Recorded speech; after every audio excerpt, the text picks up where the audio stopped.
Wake up, Australia-topia. Good morning, citizens, and welcome to Madmac Straight Talk.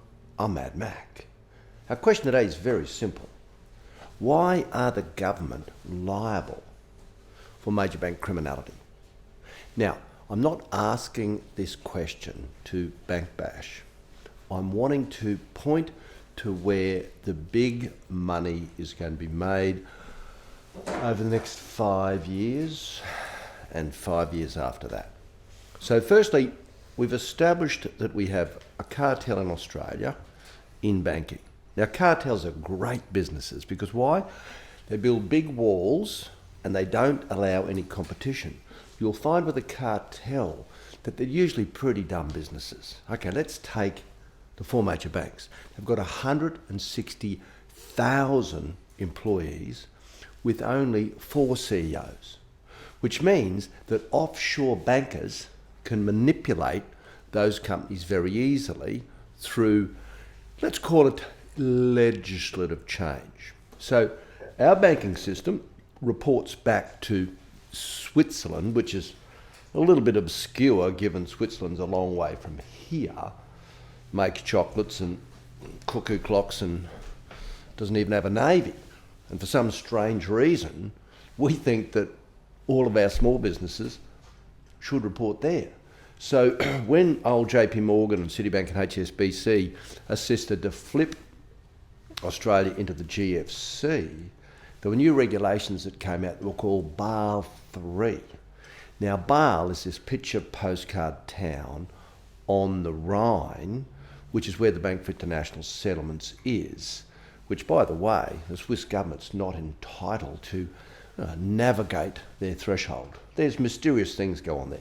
So when they changed the rules in Australia, what it meant was that the major banks were supposed to put more capital into their balance sheets if they wanted to keep commercial customers, not homeowners. Homeowners are the ones that offshore bankers just love to have, because what it allows them to do is to take a needle, I call it intravenous, bang, in the arm, and for 30 years they're getting a scrape. Because why? Well, everyone's going to protect their home first. So with Basel III, let's say nab your money, one of the big ones, and one of the ones that engaged in routine criminality. Nab your money, at the time the GFC hit, were 18% exposed to commercial assets. And you know what I was told by a very high level NAB executive at that time? He said, we're 18% exposed, and ANZ, that's anxiety, are only 10% exposed, and you know where we're going. We're going to go to 10%, which means we are going to crush anyone who we'd like to, because what we'll do is we will peremptorily withdraw their loan approvals and then squash them.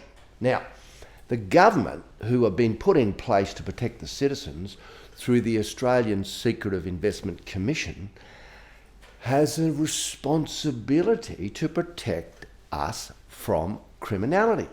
So the beauty of us doing some historical and forensic analysis now is that if we discover that they haven't, well, gosh, the government are liable. Now, they've got an even bigger balance sheet than nab your money. So if you've been brutalised by a major bank, and if you think there's been some corruption that wasn't resolved by 5 Senate inquiries and a Royal Commission, well, I'm hoping you're watching this show, because we're now putting together some little teams that have got quite specialist objectives. And one of them is, of course, our litigation finance team, and that's sort of a bit of my forte. I enjoy a stoush. Back on why the government are liable. Misfeasance is a particular form of negligent conduct. It's what, when the government misbehave, it's called misfeasance. And there's 2 sorts, and I think I may have explained them already. There's reckless indifference. So imagine you backed out of your driveway and you backed over the next door neighbour's dog, accidentally, well, it wasn't on purpose, it was recklessly indifferent. But what if the dog was only injured and you couldn't bear the kids next door discovering, and you ran over it a couple of times and then you dug a hole and you buried it? Well, that's what's called targeted malice. So if we can find occasions where the government have engaged in either reckless indifference or targeted malice, then that opens up a whole really interesting world of legal claim. But the good news is for the government, because we don't really want this to cost the government any money, because let's face it, they've got to borrow that money anyway. So we don't want them borrowing money from banks to pay for the liability of the banks. What we want to do is to get the government, and particular ScoMo, excited about disciplining the major banks. Because what I think the government will expect the citizens to do is to just put up with the fact that big corporations can engage in criminality. But if we stir the possum enough, then I think they'll listen, because they don't really have jobs unless we want them to be in that role. So what we're going to increasingly do with Straight Talk is we're going to get quite active. In due course, it's time to get in the ring. You can't just talk about making money.